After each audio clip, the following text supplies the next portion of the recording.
Hi everyone, welcome back. I'm Robbie. And I'm Jye. And Jurassic World Fallen Kingdom is finally going to be hitting the big screen in less than a month now. Easily my number one most anticipated movie of the year. So we are doing a countdown. Yeah. I saw that. We are doing a countdown for the film. We're going to be going through all 4 films, and we're starting today with the one that kicked it all off, Jurassic Park. It's the adventure 65 million years in the making. There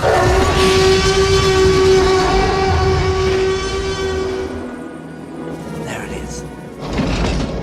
Welcome to Jurassic Park. We've made living biological attractions so astounding that they'll capture the imagination of the entire planet. The most phenomenal discovery of our time How'd you do this? becomes the greatest adventure of all time. Can I touch it? Sure. Jurassic Park was directed by Steven Spielberg, and it stars Sam Neill, Laura Dern, Jeff Goldblum, and the late great Richard Attenborough. Yes. Does this film need an introduction? It's one of It the really most doesn't. famous landmark films in history. Dinosaurs are alive in a new theme park on an island, and stuff goes wrong. And the movie goes very right. Yeah, okay. Well, it does. What can we say about this film that hasn't been said a million times before? What can I say? Nothing. Jurassic Park. There's too much to say, but it's all been said before. This is every young boy and girl, every young child's dream film, really. It's still my dream film. Yeah, well, it is for a lot of people. Yeah, this is like a perfect fantasy adventure movie. It's a perfect movie. I've mentioned before, I'm sure, countless times, Jurassic Park, tied with Jaws, both I can't really separate the two, but we're talking about Jurassic Park obviously today, is my number one all-time favourite movie. Nothing has ever come close to Jurassic Park and Jaws, the two of them. I saw them both pretty much one after the other around the same time when I was 8 years old, and it was a monumental turning point for me. It's the two movies that made me want to get into filmmaking. It's the two movies that have constantly just been there and have always been the ones that I always look back on as probably the 2 single greatest movie experiences I've ever had, and I didn't even see them on the big screen for the first time. It was on a crappy VHS on our old... But that was the way TV. to Exactly. that was the way to discover movies back then. Yeah, honestly, there's no words to describe my affection and how much love I have for this movie. It is... So 2 stars? Yeah. No. It is incredibly special to me. And yeah, that's why I love... Even though the sequels obviously weren't as good, and even Jurassic World, which I'll get to my rating when we do that review, but it's incredibly high. I admit they are not perfect films, the sequels. No film is a perfect film, except for this one. But no film's perfect. But because they are still good, fun films, just because they are linked to this one movie, it elevates them so much more for me. Even Jurassic Park 3, which when we get to that, I have a lot of discrepancies with. What's your beef with 3? Anyway, It's we'll just find a bad we'll find movie. out what his beef with 3 is when we get to it. But no, this first movie is just perfection. Yeah. Absolute perfection. Yeah. This is when I bought this movie on Blu-ray a few years ago now, I wrote in my review then that instantly I felt like I was 10 years old again watching this film. It's just such... Yeah, it's great. It's great. That's something, because I rewatch this yearly, obviously, and I rewatched it again just last week, leading up to this review. I wanted to be definitely, even though I know the whole movie, I know every line of dialogue, every frame, every camera move off by heart. But I was like, I'm still gonna rewatch it just so it's the feeling is right there in my mind. And even now, I still watch it through the eyes of 8-year-old me when I first saw it. Question for you. Is there anything about this film you dislike? Is there anything if you had to pick something that you thought, okay, yes, this is kind of bad, or it doesn't do this very well. Honestly, no. Okay, cool, No. cool. Question over. Do you? Do I think this film does anything bad? Not really. I don't think there's anything this film does particularly horrible. There's nothing I can really pick it apart for. Even though we have the same rating, you obviously love it on a much grander scale than I do. As I said, this is just like one of the most perfect adventure movies. It's just the pacing is correct. The characters are fine. The characters are good. The effects still hold up today. Oh, the effects are better than half the films that come out today. Which is surprising, seeing as Yeah. this is nearly as old as I am. Yeah, the funny thing is, like I was saying, I always watch it through 8-year-old me. Even movies that I have a lot of affection for when I watched as a kid, like say Hook and ones like that. When I watch them now that I've studied filmmaking and I know all the behind the scenes stuff, I tend to, I still love the movies and everything, obviously. But as I watch them, I tend to be like, oh, that's a really cool shot. Oh, I love the editing there. Yeah. Jurassic Park and Jaws are the only two films where, to this day, I have never watched the film and looked at the filmmaking of it. I turn it on and I just, it's not a CGI dinosaur. It's a real dinosaur. They're real. They exist. No, I forget about filmmaking when I'm watching the film, if it makes any sense, because I'm just so caught up in the moment. But I mean, that's just the mark of a good film. Exactly. You should like. I do that with a lot of films. Like, if I'm really enjoying a film, I stop looking at it like that. And that's the mark of an excellent film. For me, there'll still be a few moments in the film where I'll be like, oh, that shot was that was really, really nice shot. That not a single bit in this. I'll think back over it and I'll be like, oh yeah, the bit of the shot of Malcolm running from the T-Rex. That's a really cool shot and things like that. But when I'm watching it, I just get caught up in the whole thing. Fair enough. What did you think of John Williams' mediocre kind of score? Yeah. Didn't leave an impact. Nah. The Jurassic Park theme is one of the most iconic movie themes. I don't think there's anything we can say that hasn't been said about John Williams. Especially by you sitting at this table. Yeah, that's true. That's true. What else can I say? It's perfection again. I think it's pretty obvious that we both love this film. One of us more so than the other. I wonder which one. So there's really nothing we can go on to be critical about the film. No. I guess without just making the review constantly go in circles. Like, I love this film. I love this film. I love this film. It really is. I think it really does hit a balance of a nice balance of horror or terror as well. Okay, so let's get into more of a picking apart the film. We're not going to worry about spoiler warning. This is the 25th anniversary of Jurassic Park. If you haven't seen the film by now, wow. That's all I can say. Okay, so yes, like you're saying, it's a great balance of different genres, really. It's not one particular genre when you think about it. It's got drama, comedy, action, suspense, a lot of suspense, sci-fi. Yeah. Anything I'm missing? All the things. A lot of my favourite movies. Like I look the same way at Back to the Future. It's got all of those things. Yeah. Not so much horror, but it does all the things particularly well. So this film also does that. A lot of my very favourite movies, a lot of my favourite movies do the same thing. Jaws, like I said, Back to the Future is the same. Indiana Jones. They all mash the genres extremely well, and Jurassic Park does it well, where you can go from, this really cool, like, fantasy adventure moment to being frightened in the space of 10 seconds. Very much so. Yeah. I think a good thing about this film also is that even in moments that aren't scary, aren't meant to be frightening, there's still an unsettling feel because for me at least anyway, at some points they were just walking through the park and saying, oh, there's dinosaurs back there. You can't even see them, but you know. You know that. And just the feel of the whole park, it's unsettling in a way. It is. Yeah. I don't know how to put it into words. No, it is. I know exactly what you mean because I get that feeling every time I watch it. One thing, you gotta, like we said, the effects still hold up. But imagine watching this June of 1993. No one had ever seen anything like it before, and the first time that Brachiosaurus appears. Anticipation. I think that's what I'm trying to. We're on the island. We know that they're there, and then seeing that first dinosaur, it's really cool. And then there's moments With the score comes in, like, it's a really good scene. And at other moments when there's the score isn't there and it's just the T-Rex footstep. Yeah. And the rippling in the glass of water.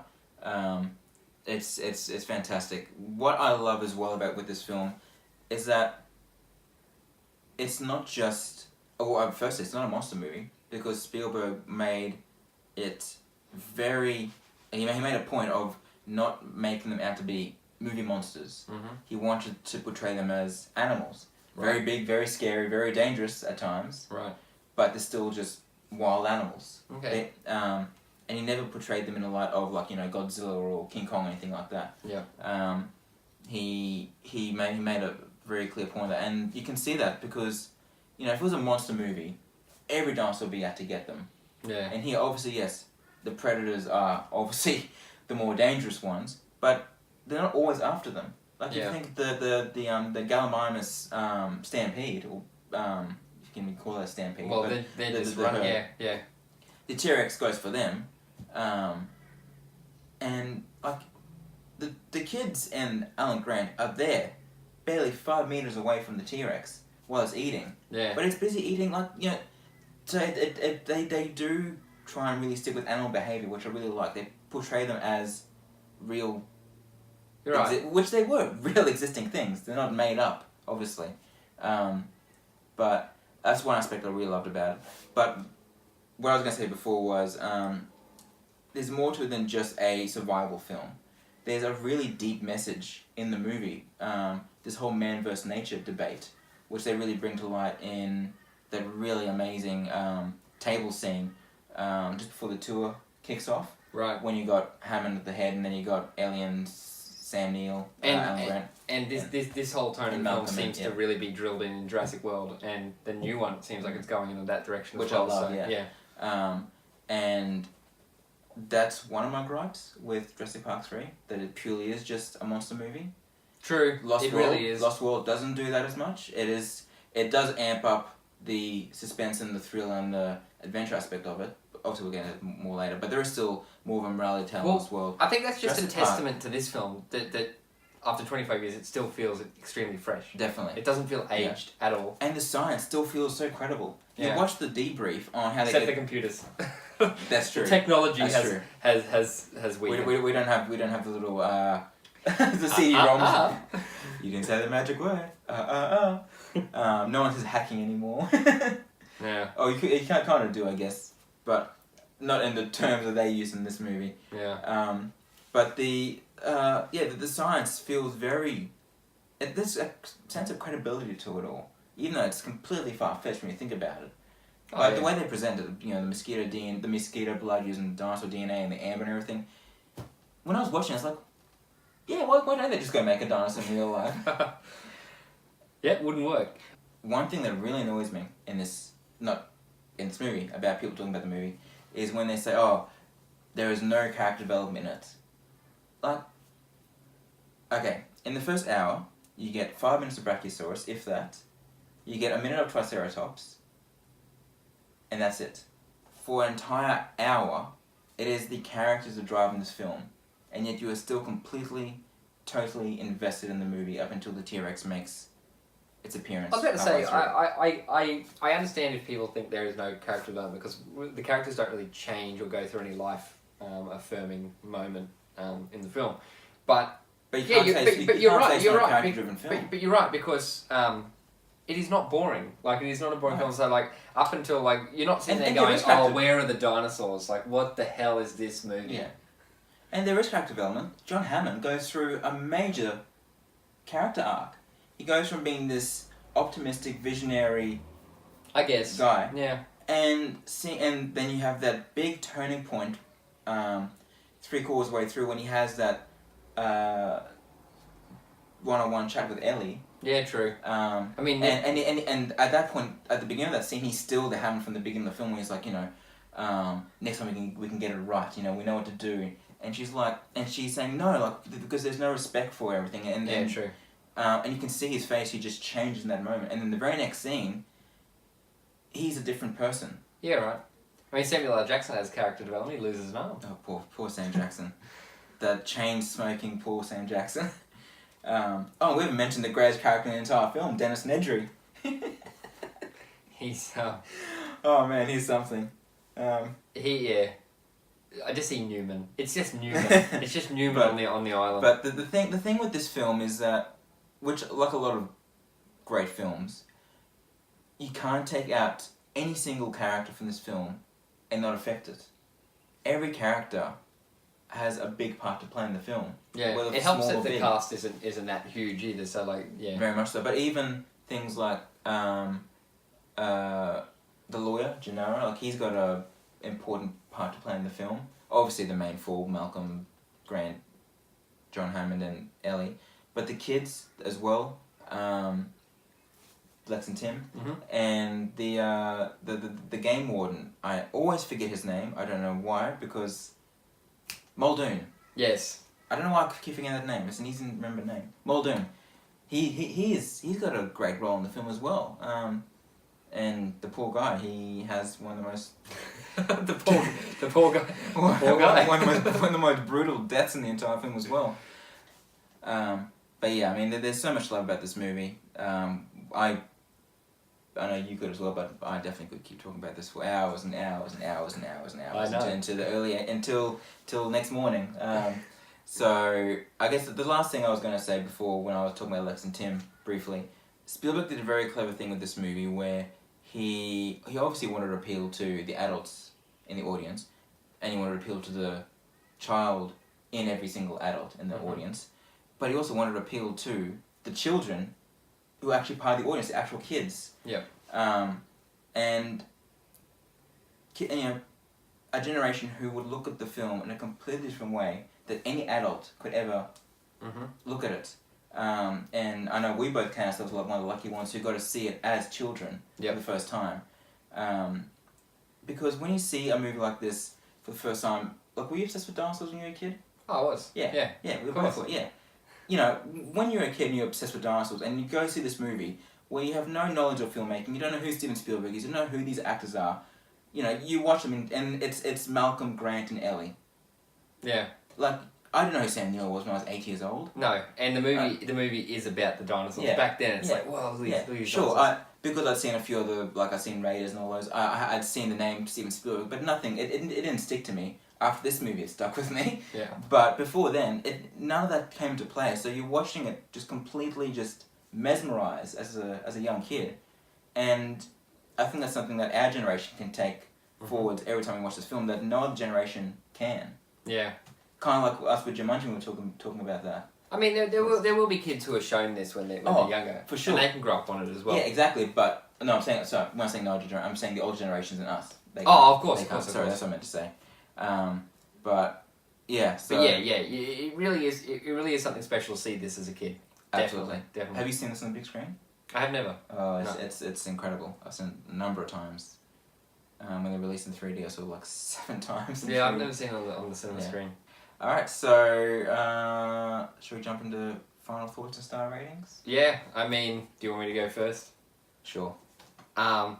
Pretty much as we've been saying in the whole review, this is an absolutely perfect movie. It's so fun. It's the pacing is excellent.